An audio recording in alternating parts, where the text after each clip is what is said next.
சோம்பேறியா இருக்கீங்களா? இந்த மாதிரி சோம்பேறி சிக்கன் செஞ்சு சுறுசுறுப்பாய்க்கோங்க. வாங்க எப்படி செய்யலான்னு பார்க்கலாம். அதுக்கு ஒரு கடாயில் 1/2 கிலோ சிக்கன் எடுத்துக்கோங்க. நல்லா பொடியாக வறுக்கிற வெங்காயத்தை பாதி சேர்த்துக்கோங்க.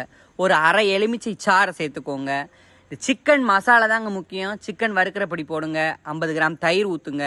தேவையான உப்பு போட்டு, கருவேப்பிலை போட்டு, மல்லிச்செடி போட்டு நல்லா சிக்கனோட சண்டை போட்டு மசாஜ் பண்ணுங்க.